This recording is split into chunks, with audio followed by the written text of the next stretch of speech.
Kia ora, g'day, welcome back once again here with another reaction. I think this is part 5 now to the Barney Fife of Baghdad, episode 140 on the Antihero Podcast. So let's jump back in.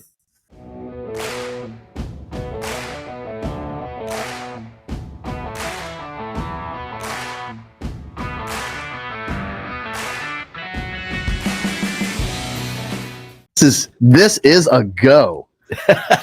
Best plan I ever heard. After talking like that, are you guys seriously going to go back and listen to this story and be like, yep, I believe it. He's amazing. What a stud. JV team. So let me tell you, I don't want to get too far ahead. I might be covering too much. Let's let him continue on, and I'll continue picking apart his ridiculous story. Had a Kent cigarette bag with a fucking, a Super 8 VHS. I think it was Super 8, or maybe been 6 mil at that time, but 8 or 6 mil like cassettes in the little recorder. You know what I'm talking about? In a Kent cigarette bag and like a sat phone. And I just fucking took a cab out of Jalalabad towards Tora Bora Mountains and hitchhiked all the way till I got there. And he hitchhiked all by yourself. All by himself. Holy shit. And we'll pause real quick. Again, he hitchhiked. Random people picked him up. What? I'm just sorry. I was trying to hit pause whilst this was going, and it wasn't working, so had to bring that up. I know I mentioned it in one of the earlier reactions. I can't understand how he or anybody would have been able to do that, not speaking the language, not knowing, so not being able to speak the language, read the language, understand the language, and not knowing exactly where you are or how to get to where you needed to get to. Like, how does that? I don't know how that happens. Anyway, I've never hitchhiked. I'm gonna hit you with another question. Okay, That's it. let's say you pick up a hitchhiker. Okay. Let's get crazy. You're gonna what do you think the first thing that happens when you pick up a hitchhiker? You stop, and then what happens? They talk to you. And well, why would they talk to you? Why? What do you want to know? Where they're going. Oh, you want to know where they're going? Yeah. To see if you're going the same way? Yeah. To see if you could get them to their destination or help them out? That's a really good point. I mean, yeah, if you're going to pick up a hitchhiker, and if you are hitchhiking, you're expecting that question. Hey, where are you going? Exactly as Brent said, see if you're going the same direction, see if the driver that's stopping to pick you up, or if I'm the driver looking to give a hitchhiker a ride, to see if I'm heading in the right direction or in the same direction, I should say, and or if I can get them as close to where they may be wanting to go. What are you saying with your response? Because I don't know of anybody that's going to stop for a hitchhiker and then just let them hop in the vehicle without them communicating or saying anything, or communicating in some sort of way that makes sense so that you can be on the same page in terms of what you're doing, where you're going. Anyway. What if you went to pick someone up and they didn't say a word to you or went Driving away? How do you know when to stop? How do you know where to go? How do you know where to make a left? How do you know that this guy's even going the same direction you're going? How do you know the person you're picking up, if they're acting like that or not talking, isn't a blinking got a few screws loose and isn't a serial killer or something? Yeah, I'm continuing to drive, as Tyler said. Yet this is his explanation of his Singleton mission and how he got all the way to target for a successful Singleton mission. All right, John. If that's your story, The telltale no wonder you're being talked about on the Antihero podcast.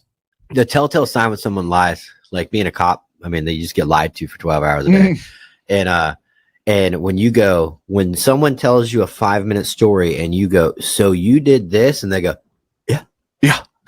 That's like, they weren't expecting that. So it's kind of, I hope you guys, most of our listeners know a little bit better, but guess what? It's going to be a big podcast, and we're going to have some new listeners. You guys are finally, I hope I know this, you don't know me, and I don't sound as humble as I normally do.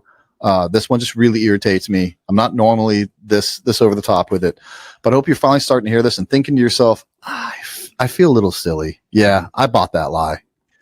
Well, it goes back to what I was saying in some of the other reactions, or at least one of the other reactions, that Brent seems, really pissed off about what he's been listening to, what he's heard. And I think that's compounded by the fact that he's gone and spoken to people that were there in these particular environments whereby John has spoken about some of the stuff that he's done or claimed to have done.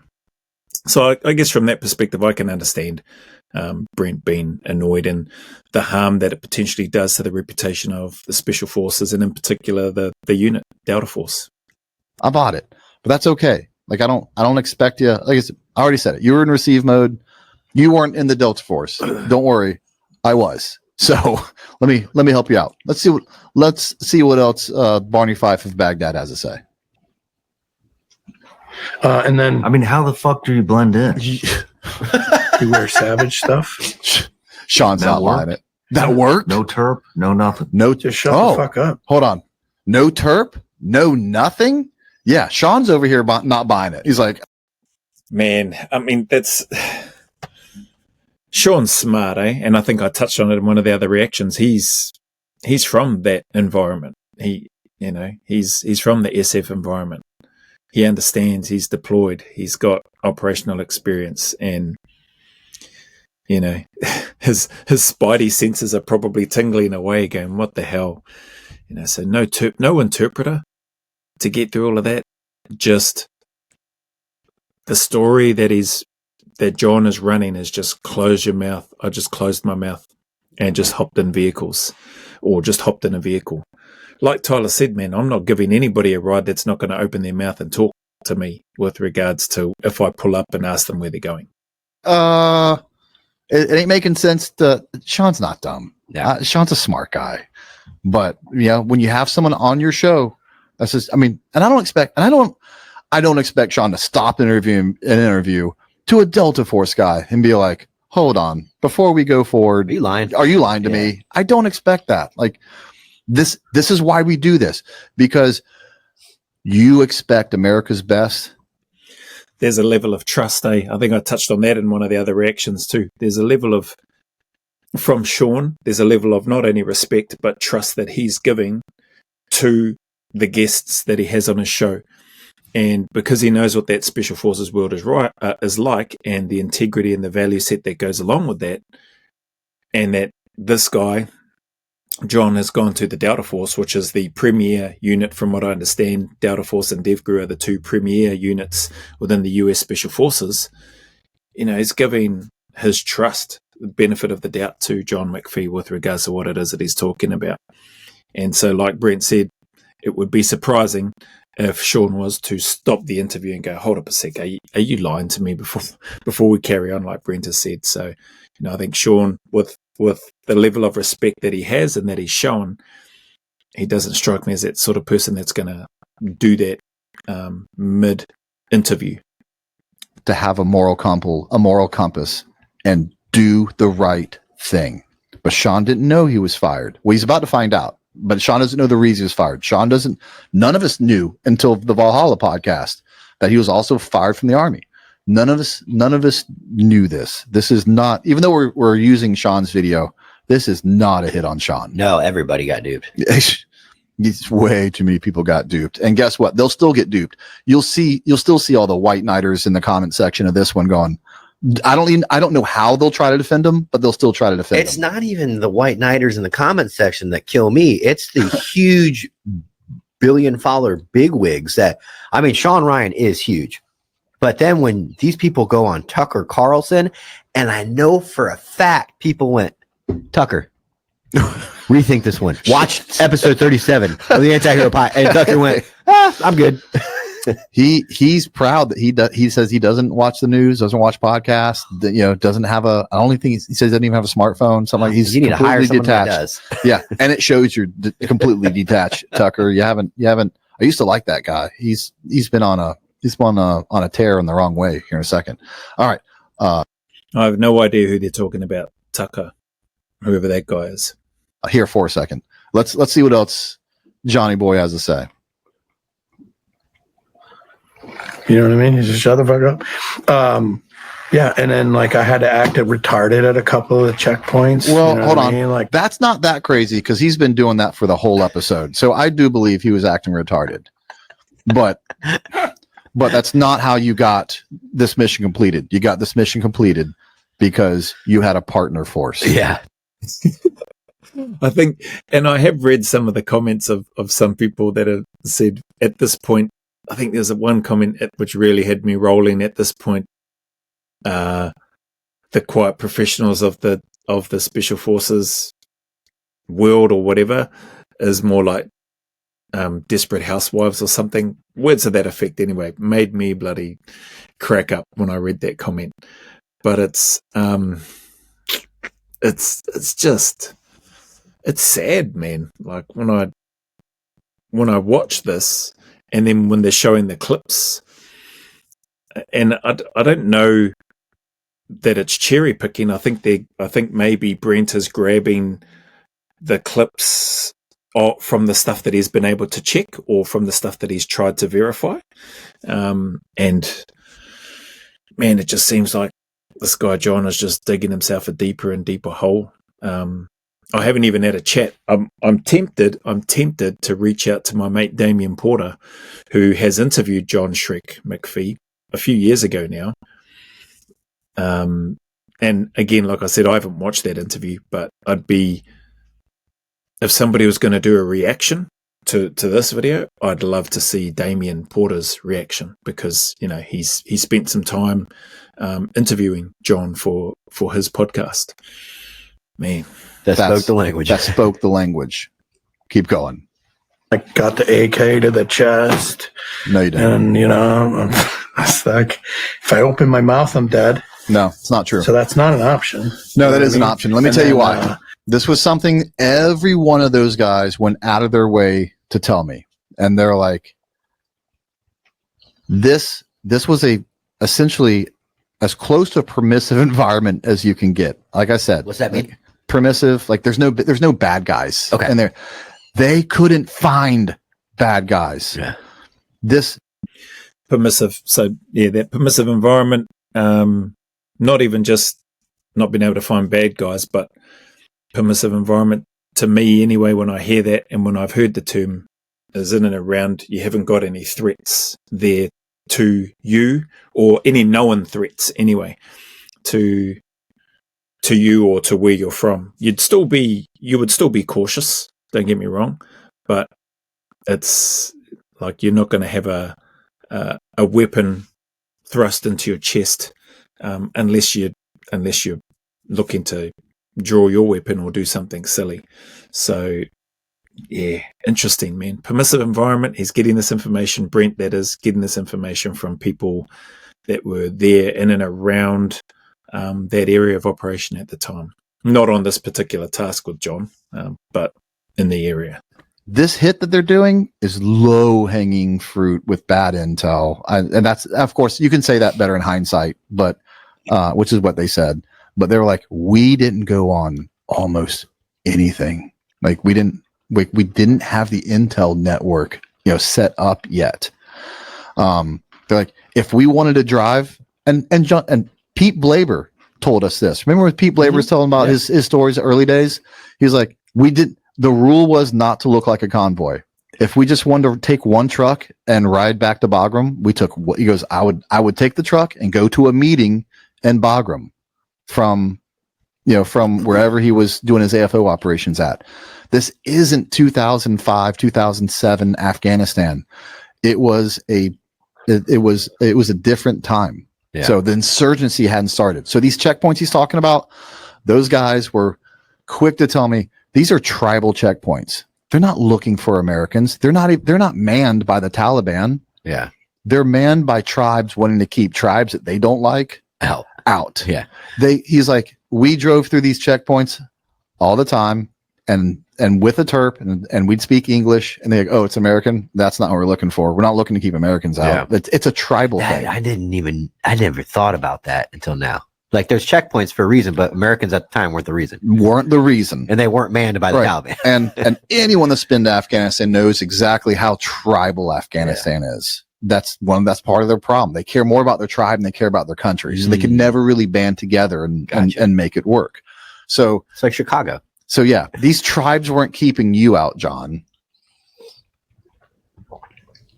I just figured I'd mongoloid voice at volume 11. So the guy's like, la la la la la. I'm like, rah, rah, rah, rah, rah. And the guy's like, get the fuck out of here. You know what I mean? Like, and that's how I got through the checkpoints, and that's how I got the assault force through all those checkpoints as well. That really doesn't make sense, man. It's like he's just countered what he's just said. Possibly, I don't know, this is just my take. Possibly you could get yourself through a checkpoint with that sort of behavior.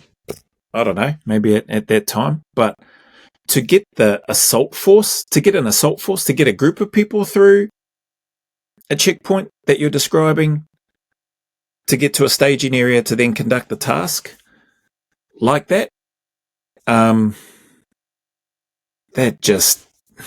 doesn't make sense. Like, I'm sorry, man. Like, I wasn't in the Delta Force. I don't know any guys personally that have served in the Delta Force, but man, that does not make any sense to me. I can't see it personally. Right or wrong, it's not me trying to hate on it. It just does not make any sense. You're saying you get yourself mongoloid volume, whatever it is, as loud as you can, and you then get ushered on through. Okay, you're good to go. And then in the same sentence, without a pause or without a gap, you're saying that, and that's how you got the force through. I'm going to rewind that just to make sure. Yeah. La la la la la. I'm like, rah, rah, rah, rah, rah. And the guy's like, get the fuck out of here. You know what I mean? Like, and that's how I got through the checkpoints, and that's how I got the assault force through all those checkpoints as well. I can't see that. That's how you got the assault force through the checkpoint? Nope, that's not how you got the assault force through the checkpoints. You got the assault force through the checkpoints the same way you got through the checkpoints the first. I'm glad Brent is paused and talking to this, because it's doing my head in. First time you drove right through them, it was no big deal. They're tribal checkpoints, and that's just a fact. Keep going. Going 1,000,000 miles an hour. Yeah, I would say this is any guy who is, or girl who was abused as a kid can control that really well, right? Because you know you're going to get beat by dad when he comes home drunk, right? So it's always about controlling that. I think anyone who's been abused could handle those situations just fine, you know? Stop right there. Geez, I know Brent's going to talk, but this is just throwing me off on a tangent. So maybe, I don't know what part of the Sean Ryan interview this is into with regards to John's interview on that show, but it sounds like maybe that's part of his story, maybe part of his upbringing. Sadly, unfortunately, maybe he was abused, physically beaten and or abused, whether that's physical abuse or sexual abuse or both, I don't know. But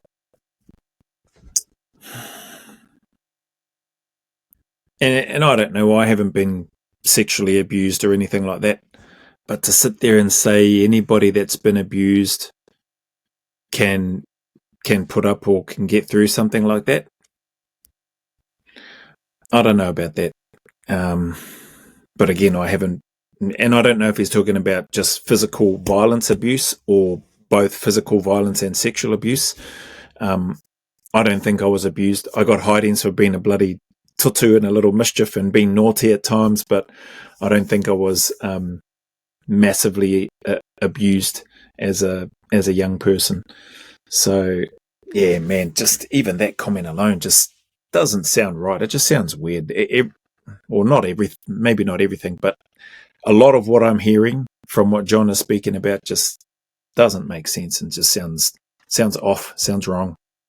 I think that's crazy that he's talking about being able to handle the chaos, handle the stress because you were abused, because he wasn't able to handle it. What happened at the end of his career? Why did he get his Green Beret taken away? Because he was abusing people. He couldn't handle the stress. He couldn't keep control of himself. You drew a gun to a girl. I would have thought you beat up your wife. I would have thought that the millions of dollars of training they dumped into an operator like that would be the reason why he was able to not. I mean, I would attribute it to that. Yeah. Tyler makes a very valid point. A lot of the time, energy, effort, money that they invest into operators from a tier 1 environment anyway is intended and designed to help you be able to deal with that. Going through resistance to interrogation training, combat survival, that escape and evasion, the shock of capture and how you conduct yourself after capture, all that sort of stuff is designed to help you in those types of environments and then preparing for other things. You're still learning along the way, but man, there's a lot of time, effort and energy put into helping you or helping individuals in that tier 1 SF space or in that SF space in general to be high functioning, to be able to stay calm, to be able to deal with high pressure situations. And none of that was in and around being abused, from my experience anyway. Some might debate that and say, well, wasn't the resistance to interrogation and the stress positions and getting slapped around and kicked around a bit, or that uncertainty and stress, wasn't that part of being abused to a degree? Yeah, maybe. But that's for a specific type of preparation for a specific type of event or situation, should you unfortunately be captured, as an example. Not for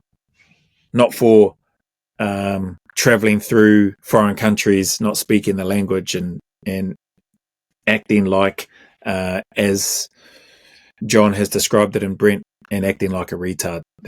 We didn't go through any training like that. Let's keep going. See what this mongoloid has to say. How did you get picked for this? Yeah, I was in a soda All right, bag. you can stop that real quick because he lies about it. You it's so funny. You want to know why his teammate said he got picked for it? Why? Because he had the biggest, burliest beard. Really? That's why. Yeah, that's the only reason why. It wasn't because he was great. It wasn't because his tons of experience. No one had experience at the time. Yeah. It was because he had the biggest beard, and they thought, at least from a distance, if something were to happen and if people were looking out, because at the end of the day, I said it was permissive, semi-permissive. It wasn't very risky, but you're still in Afghanistan. Yeah. So why wouldn't you want the guy that blends in the best? So put a turban on that guy, big old beard, savage clothes, with a partner force, and you'll keep going. All right, let's keep going. It's where I was stationed, and we were doing like all the northern valleys, like the Korengal Valley. Like, I've been in there with just 2 fucking guys. We didn't have no problem until I seen that Restrepo movie. You know what I mean? And I was like, I didn't even know that place was dangerous. Pause it real quick. You know what's funny? He just proved my point. Everything I was just saying, he was like, I've been in there with 2 guys, and I didn't even know it was dangerous because it wasn't dangerous then. Yeah, right. Because it was. So you can't say that and then basically say like how dangerous it was and how you're on the run with your life and AK's putting in your chest. He's going to tell another story about how he's about to get drugged and say how dangerous this mission was. That's interesting. And he's talking about that and what he's just brought up. And even the fact, I thought he was going to say he just proved his point when he talked about went in there with a couple of guys, a couple other, I assume locals, or whether he means a couple of other Delta Force guys. But that's a good point that Brent makes, saying that you can't say that you didn't even know that place wasn't dangerous, but yet everything else you've been describing is like life and death. But then you've got the accounts that Brent has grabbed or got from people that have spoken about this permissive, semi-permissive environment, that they were tribal checkpoints. They weren't looking for foreigners or Westerners or Americans. Just the inconsistencies in that, in John's telling of his time or this job that he says he was on by himself. We were in the Korengal Valley. Those 11 Bravos were fighting for their life in Restrepo. I've said it before. I'll say it again. Those 11 Bs probably saw more combat in that rotation than a lot of special operations guys have seen their career. Those dudes were getting it. And even back in that day, 3 guys could just walk through the Korengal Valley and not even know it was a bad place, because it wasn't. And then I see Dalton Fury and the Sergeant Major for him. And they were like, hey, what are you doing? I'm like, stealing fucking Pogie from the chow hall. What does it look like I'm doing here? Like, you know what I mean? And they're like, you want to go on a mission? I was like, have you asked my boss? And they're like, we will. And I was like, yeah, I'll go on a mission. What is it? Right. And they're like, come this way. Right. And then, so they want me to go out alone. And the reason I had to go out alone. Right here. Here's where I want to go to. Literally a couple seconds back, if you can, as close as you can. I know it's hard.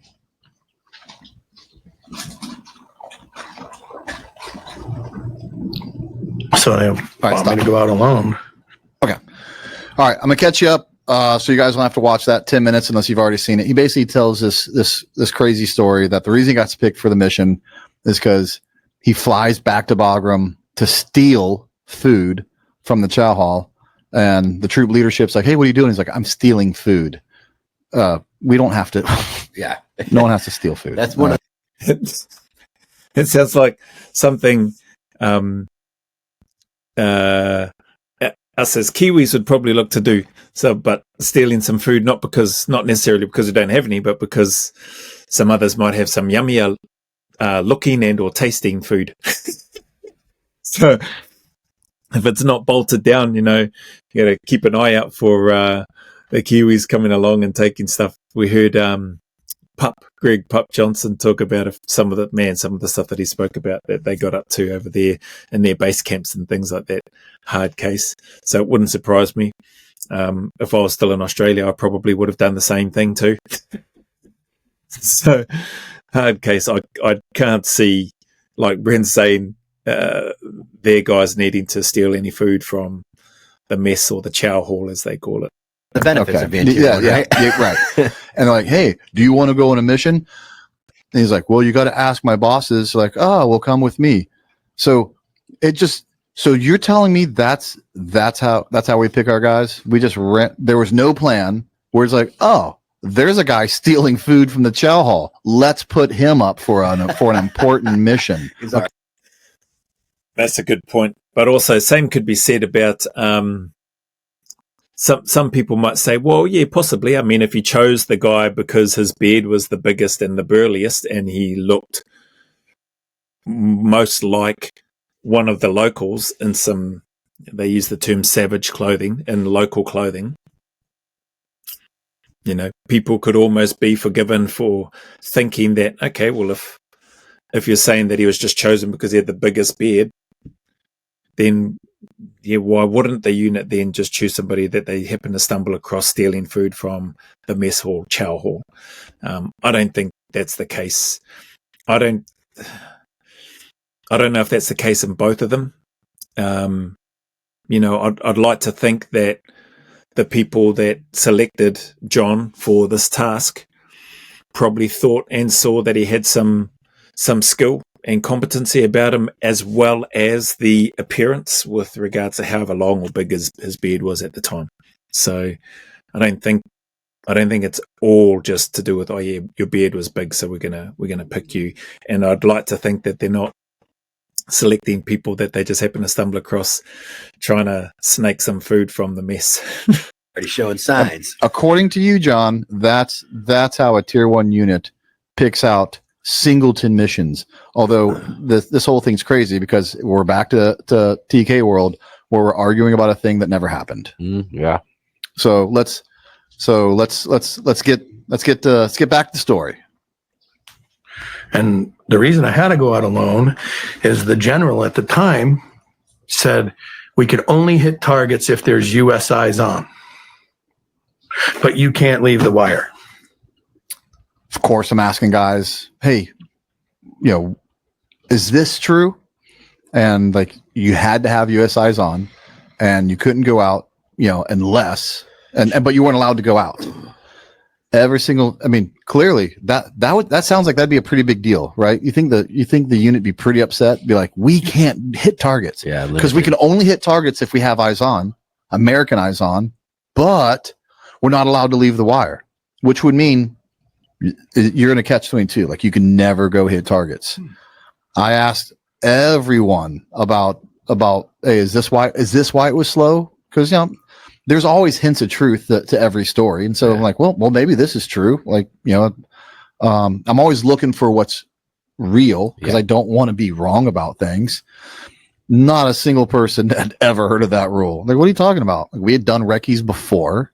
We'd hit targets before in various ways that I won't say, because like I said, unlike Shrek, I'm trying not to be PNG'd, but I can say this: they got out the wire before without any of those rules, and no one else had heard of those rules. But it goes back to Rob O'Neill in Red, like, where he has to make the story fit this way to make sure he's the only person in the room alone.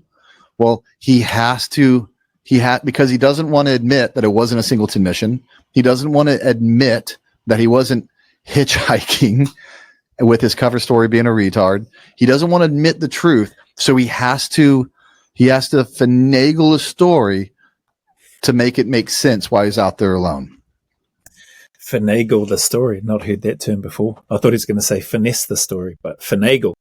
Interesting. And I heard him use that term PNG'd again, from the unit. I haven't looked that up yet, so I'll need to get to that. But far out. It's over 30 minutes. I'm gonna pause this one here. There's lots to digest and stuff in there, but there's some stuff in there which there's a lot of stuff in there that doesn't make sense, I'll be honest. And yeah, I don't have the answers for it, but clearly there are some people within the Delta Force unit that do, and Brent has received a bunch of that information. And what it sounds like in regards to the Singleton mission aspect of what we're up to is that it sounds like it wasn't a Singleton mission. Sounds like he had support, whether that's a small team with him, local guys, or local Afghan commandos, I think was what Brent mentioned in one of the other reactions, who know the language, who know the area, who have access to vehicles, who can get through the checkpoints, all that sort of stuff without any issue, that can bring an assault force through the checkpoints and stuff as well. Once they got to where they needed to get to, that side of things makes sense. In terms of being selected because you got the biggest, burliest beard, maybe, but I also think that, possibly he was also selected not only because of that, but because of having a level of competency. I'm sure there's a number of guys in the unit there that probably had big burly beards that could have done or been selected if that was one of the criteria or the criteria. And I think Brent made mention that guys told him that, why he got selected was just because he had the biggest, burliest beard out of all of us. I don't know if that's purely the case. Maybe it is. But then also on the back of that, the leaders of the Delta Force, I don't think they're about to select people because they see them or stumble upon them stealing some food from the mess hall. But anyway, lots to digest and unpack and come to your own conclusions and thoughts about. I have my thoughts. I don't think it was a Singleton mission, as I think is where we're getting to, but everything that he's describing, from the cover story to the hitchhiking to the non-verbal communication and just acting the way that he described, and then stating that that's exactly how he got the assault force through those checkpoints, it doesn't sound plausible to me. But anyway, appreciate you if you made it this far. As always, the message is the same. Anybody going through any dark times, difficulties, challenges, just encourage you to keep tuning up, keep staying in the fight, keep putting one foot in front of the other, and take one day at a time. Know that things can do and will get better. I promise you that. So as always, go always a little further. Remember, who dares wins and who cares wins. And until the next video, there's a big mana wave coming from me to you, filled with my aroha, respect, appreciation, and gratitude for you all.